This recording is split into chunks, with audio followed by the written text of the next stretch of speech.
Halo teman-teman pejuang TBK, kita bertemu lagi dengan Kak Cynthia dalam pembelajaran Bahasa Indonesia. Di video kali ini, Kak Cynthia akan membahas materi PPU tentang bagian rumpang 2. Dia simak videonya sampai selesai dan jangan lupa untuk menonton video yang lainnya juga ya.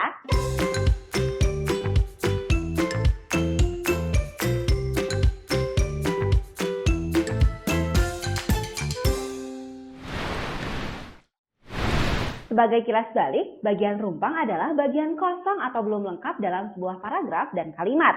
Sehingga kita harus mengisinya agar menjadi paragraf atau kalimat yang utuh. Nah, pada tipe soal ini, kita harus mencari tahu kalimat atau kata yang tepat untuk mengisi bagian rumpang tersebut. Tips and triknya masih diingat ya pada video bagian 1? Ya, yang pertama adalah pahami dan baca keseluruhan isi paragraf. Yang kedua, jika bagian rumpang tersebut berada pada paragraf pertama, maka kita perlu mengidentifikasi paragraf pertama dari topik, ide pokok maupun kata kunci lainnya. Begitupun dengan paragraf-paragraf selanjutnya. Lalu yang ketiga, perhatikan kalimat sebelum dan sesudah bagian yang rumpang. Selanjutnya, perhatikan kesesuaian pilihan kata dalam opsi jawaban dari segi konteks dan ejaan. Harus sesuai dengan Bu Ebi. Oke, di video kali ini, Kak Cynthia akan memberikan beberapa contoh soal lain nih, yang berbeda dari video sebelumnya. Kita mulai dari soal yang pertama ya. Cermati paragraf di bawah ini. Bila kita mendekati tebing itu, tampak jelas bahwa tebing tersebut adalah tebing kapur. Pada tebing kapur, tinggi puluhan meter itu, tampak titik-titik mural sederhana, coretan titik-titik merah yang membentuk berbagai motif yang masih menjadi misteri.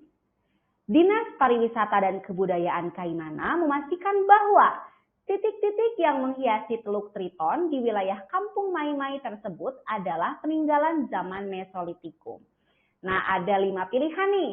Silahkan adik-adik jawab dulu ya sebelum Kak Cynthia yang membahas.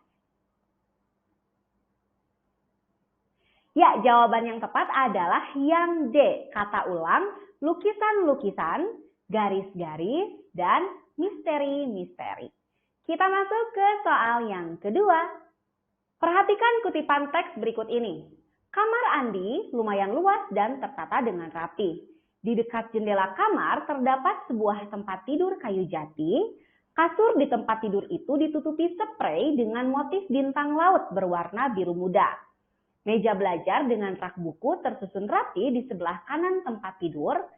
Titik-titik lemari itu memiliki kaca dan berwarna hitam. Nah, bagian rumpangnya terletak pada kalimat terakhir ya. Yang ditanyakan adalah kalimat yang tepat untuk melengkapi paragraf deskripsi tersebut adalah. Silakan pilih dulu ya oleh adik-adik. Ya, jawabannya adalah yang B. Sebuah lemari pakaian diletakkan di sebelah kiri meja belajar. Dalam mengerjakan soal tipe ini, kalian harus lihat dulu kalimat sebelum dan sesudah bagian rumpang. Sebelumnya kan dibahas meja dan sudah diakhiri tanda baca titik. Sedangkan setelah bagian rumpang terdapat kalimat yang memiliki kata rujukan itu. Nah, yang perlu diingat kata rujukan akan memiliki keterkaitan dengan kalimat sebelumnya. Sehingga jawaban yang tepat adalah yang B. Oke, agar lebih paham, kita masuk ke latihan soal yang ketiga. Masyarakat pariwisata Kaliurang menyusun titik-titik untuk meyakinkan wisatawan bahwa Yogyakarta dan Gunung Merapi akan dikunjungi. Yang ditanyakan adalah frasa yang tepat untuk melengkapi bagian rumpang tersebut adalah? Yang mana jawabannya? Ya, jawabannya adalah yang B, rencana kunjungan. Nah, frasa tersebut sesuai ya dengan konteks kalimat pada bagian rumpang. Oke, kita masuk ke soal yang keempat. Cermati kutipan berikut ini. Abu vulkanik letusan Gunung Barujari di Kabupaten Lombok Timur, Nusa Tenggara Barat, NTB, mulai masuk ke Kota Mataram. Meskipun intensitasnya belum signifikan, kondisi tersebut cukup titik-titik bagi kesehatan masyarakat. Pemerintah meminta masyarakat agar tetap waspada saat melakukan titik-titik di luar rumah. Nah, yang ditanyakan adalah kata yang tepat untuk melengkapi bagian rumpang tersebut adalah. Nah, di sini ada beberapa pilihan ya. Ada kata berimbuhan dan ada kata dasar. Kita lihat. Kata yang tepat adalah pilihannya yang pilihannya adalah yang C, mengkhawatirkan dan aktivitas, ya. Kata tersebut tepat sesuai konteks dan sesuai ejaannya pun sudah benar. Kita lihat di opsi yang A, mengkhawatirkan itu salah ya. Aktivitas juga menggunakan V bukan F, jadi salah. Lalu yang B juga salah di kata aktivitasnya. Lalu yang D itu salah ya, mengkhawatirkan, salah secara ejaan dan makna. Lalu aktivis itu juga salah secara ejaan dan makna. Begitupun yang E, ya.